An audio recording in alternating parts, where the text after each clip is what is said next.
Hello guys, welcome to our channel the Human Atlas. तो आज हम लोग शुरू करने वाले हैं एक नया टॉपिक जो कि फिजियोलॉजी के अंदर आता है, thyroid gland. It's a part of endocrine gland. Thyroid gland क्या होता है? सबसे पहले basically it's a butterfly structure situated in the base in front of trachea. Okay, this contains two lobes. दो लोब होते हैं इसमें। कौन कौन से? Left and right lobe. ठीक है, जो कि कनेक्टेड होते हैं बाय इस्थेमस। ठीक है, ये होता है इस्थेमस। यहाँ ये कनेक्ट होता है, लेफ्ट एंड राइट फ्रंट इस्थेमस से कनेक्टेड होता है। ओके, अब देखते हैं हम लोग histology of thyroid gland. Histology of thyroid gland क्या होता है? सबसे पहले तो एक थायराइड ग्लैंड बना लेते हैं। ये हमारा थायराइड ग्लैंड है। थायराइड ग्लैंड बना होता है बहुत सारे फॉलिकुलर सेल से। इस टाइप के कुछ फॉलिकुलर सेल होते हैं, इससे बना होता है। तो जब ये आपस में मिलके बहुत सारे फॉलिकुलर सेल एक कैविटी तैयार कर लेते हैं। ठीक है, जिस कैविटी में से एक कोलॉइडल फ्लूइड रिलीज होता है, जिसको हम लोग कहते हैं थायरोग्लोबुलिन। ठीक है, और इसको भी सराउंड करता है कुछ सेल्स, जिसको हम लोग कहते हैं पैरा फॉलिकुलर सेल। क्या कह रहे हैं?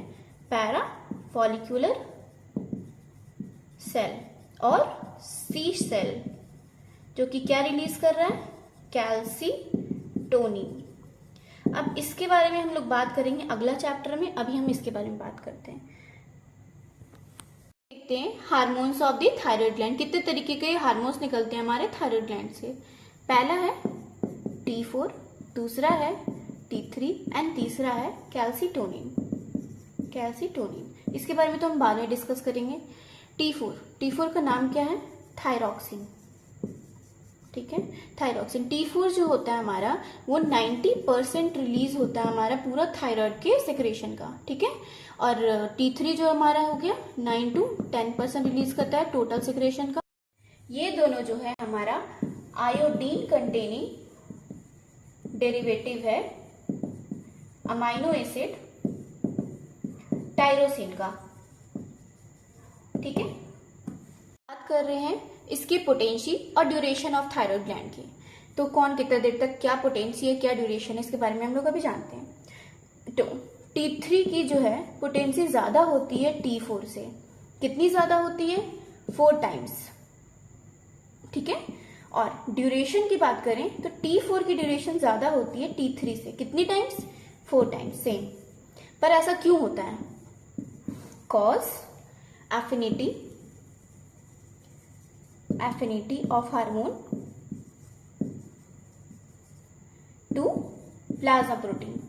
इसका क्या मतलब है? इसका मतलब ये है कि T3 की जो है वो एफिनिटी कम होगी। एफिनिटी कम होगी तो क्या होगा? ये सस्टेन खुद को नहीं कर पाएगा, अपने आप को पकड़ के नहीं रख पाएगा, और ये जल्दी रिलीज कर देगा प्लाज्मा प्रोटीन में। तो इसकी क्या होगी? इसकी एफिनिटी जो है वो कम हो जाएगी। ठीक है, अब वही जो है T4 जो है वो खुद को सस्टेन करके रखेगा, उसको पकड़ के रखेगा। तो क्या होगी? उसकी एफिनिटी बढ़ जाएगी। ठीक है, तो इसकी वजह से इसका ड्यूरेशन बढ़ जाता है। ठीक है, अब एक चीज और है, T4 की अब जब वो खुद को जल्दी रिलीज नहीं करेगा तो क्या होगा? इसका हाफ लाइफ जो है वो बढ़ जाएगा T4 का। तो T4 का ज्यादा होता है T3 से हाफ लाइफ। ठीक है, और कितना होता है फिर? इसका होता है 7 डेज, और T3 का हाफ लाइफ होता है 10 to 24 आवर्स का। ठीक है, इतना समझ आ गया? सिंथेसिस ऑफ थायराइड ग्लैंड अब कैसे बन रहा है, कहाँ पे बन रहा है? तो सबसे पहले हम लोग देखते हैं, it take place in the thyroglobulin present in the follicular cavity.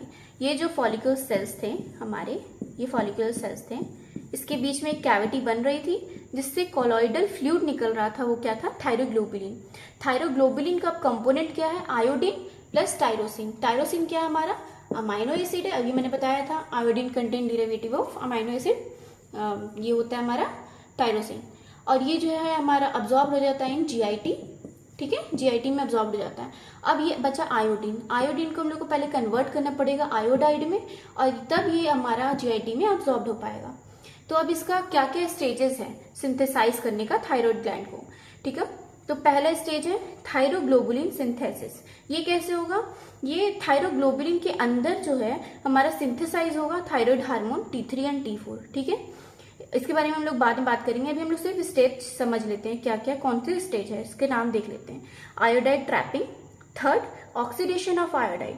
Iodide का हम लोग ऑक्सीडेशन करेंगे तो क्या बन जाएगा? आयोडीन I2 बन जाएगा, जो हमारे नेचुरल पाया जाता है, ठीक है। फिर चौथा है transport of iodine into follicular cavity, fifth iodination of thyroxine, sixth coupling reaction. तो अब हम लोग इसको आगे जानेंगे फ्लो चार्ट के द्वारा, जो कि हम लोग बहुत इजीली वे में समझ पाएंगे। तो अब हम लोग स्टार्ट कर रहे हैं synthesize of hormone of thyroid gland. तो इसको हम लोग एक फ्लो चार्ट के थ्रू समझने की कोशिश करते हैं, इजी लैंग्वेज पढ़ेगी ऐसे। तो सबसे पहले जो हमारा प्लाज्मा है, इसमें हमारा क्या प्रेजेंट है? आयोडाइड। आयोडाइड है। अब ये क्या है? हमारा फॉलिकुलर सेल, इसके अंदर एंट्री करना है हमें। तो कैसे एंटर करेगा? With the help of sodium iodide symport pump. Symport pump actively काम कर रहा, पंप है तो एक्टिवली होगा ऑब्वियसली। तो ये पंप के थ्रू जाएगा। अब यहाँ कहाँ पे आ गया? फॉलिकुलर सेल के अंदर आ गया। सेल के अंदर क्या आया? आयोडाइड। आयोडाइड का क्या होगा? Oxidation with the help of thyroid peroxidase. किसमें कन्वर्ट करेगा? आयोडीन में। अब ये आयोडीन कहाँ जा रहा है? फॉलिकुलर कैविटी में। अब ये हमारा कैविटी में पहुंच गया। अब ये पहुंचा है तो कुछ बाहर भी निकालना पड़ेगा, तो क्या निकलेगा? क्लोरीन बाहर निकलेगा। क्लोरीन किससे मदद से निकलेगा? आयोडाइड क्लोराइड पंप के थ्रू निकलेगा। अब क्लोरीन बाहर निकल के क्या करेगा? सोडियम से बाइंड कर लेगा और NaCl का फॉर्मेशन करेगा, ठीक है। ये बाहर आ गया। अब हम लोग चलते हैं जो आयोडीन इंटर किया हुआ है। अब आयोडीन इंटर किया with the help of iodination, iodinase इसको एसेलरेट करेगा। अब ये जो आयोडीन आया ये बाइंड करेगा थायरोग्लोबुलिन से, जिसको हम लोग कहते हैं ऑर्गेनिफिकेशन, ठीक है। अब पहला स्टेप था ये, इससे बाइंड कर लिया। अब इसके अंदर जो आयोडीन है वो प्रेजेंट, ये बाइंड करेगा टायरोसिन से। टायरोसिन से जब बाइंड करेगा तो ये दो तरीके का आयोडोथायरॉक्सिन बनाएगा, मोनो आयोडोथायरॉक्सिन और डाई आयोडोथायरॉक्सिन, MIT एंड DIT। अब MIT और DIT कपलिंग रिएक्शन करके क्या बनाएगा? DIT प्लस MIT क्या बनेगा? दो आयोडीन का मॉलिक्यूल्स प्लस एक आयोडीन का मॉलिक्यूल्स क्या बनाएगा? ट्राई आयोडोथायरॉक्सिन T3, ठीक है। अब DIT जो है खुद से करेगा तो क्या बनाएगा? DIT प्लस DIT मतलब दो मॉलिक्यूल्स ऑफ आयोडीन और दो मॉलिक्यूल्स आयोडीन क्या बनाएगा? Tetra iodothyroxine T4। अब ये T3 और T4 जो है हमारा कैविटी में बना है, फॉलिकुलर कैविटी में। अब ये बाहर जाएगा, कहाँ जाएगा? प्लाज्मा में जाएगा, T3 एंड T4। तो ये सिंथेसाइज हो रहा है। तो अब हम लोग देखेंगे सिंथेसिस ऑफ थायराइड हार्मोन, जो हम लोग यहाँ भी फ्लो चार्ट में देखा था। अब हम लोग उसका डिटेलिंग देखते हैं। तो सबसे पहला स्टेप है थायरोग्लोबुलिन सिंथेसिस। थायरोग्लोबुलिन होता क्या है? ये एक्चुअली लार्ज ग्लाइकोप्रोटीन होते हैं जो कि at least 140 molecules of amino acids tyrosine से बने होते हैं। अब ये कहाँ मिलते हैं हमें? Endoplasmic reticulum and Golgi apparatus in follicular cells क्या सिक्रेट करते हैं? थायरोग्लोबुलिन, ठीक है। नेक्स्ट स्टेप है आयोडीन ट्रैपिंग। आयोडीन ट्रैपिंग हम लोगों ने देखा है कि आयोडाइड, जो हम लोग आयोडाइड था वो एक्टिवली गया था, transported from the blood into follicular cells. हमने जो पिछले फ्लो चार्ट में देखा था आयोडाइड जो है एक्टिवली गया था, कौन सा पंप था? सोडियम आयोडाइड सिम्पोर्ट पंप था ना, जो अंदर गया था फॉलिकुलर सेल से। तो यही वो स्टेप है।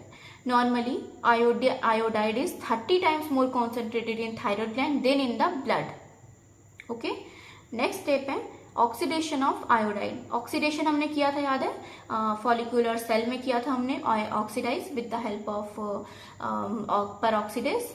तो वही है, iodide must be oxidise to iodine. अब ऐसा क्यों है कि हमें मस्ट है इसको आयोडीन में कन्वर्ट करना? ऐसा क्यों जरूरी पड़ा हमें दोबारा आयोडीन में बदलने की? क्योंकि only iodine is capable of combining with tyrosine to form thyroid hormone, okay. Next step is transport of iodine into follicular cavity. अब हम लोग ने आयोडीन को जब फॉलिकुलर कैविटी में किया तो एक क्लोरीन भी निकला था और आयोडीन गया था, तो वहां पे वो स्टेप ये बता रहे हैं हमें। Iodide transported into follicular cavity by iodide chloride pump called pendrin. और यहाँ से जो क्लोरीन बाहर निकला था वो NaCl का फॉर्मेशन कर रहा था, और इसको हम लोग कहते हैं इसको पेंड्रीन, ठीक है, याद रखना। And then fifth stage is iodination of tyrosine. Combination of iodine with tyrosine takes place in thyroglobulin. अब फर्स्ट स्टेप होता है ये, फर्स्ट स्टेप, सबसे first step, iodine bind with thyroglobulin, ठीक है, बाय कौन सा फिकेशन था, ऑर्गेनिफिकेशन, ठीक है। एंड देन आयोडीन, अब यहां से जो आयोडीन जो कंबाइन किया टायरोग्लोबुलिन से, अब यही आयोडीन जो है कंबाइन करेगा टायरोसिन से। अब ये एसिलरेट किससे कर रहा था, एक एंजाइम बताया था मैंने, आयोडीनेस, सेक्रेट कहां से किया, फॉलिकुलर सेल से। एंड नेक्स्ट है sixth coupling reaction, iodotyrosine residue. Residue क्या होता है, MIT and DIT, mono iodotyrosine and diiodotyrosine get coupled with one another.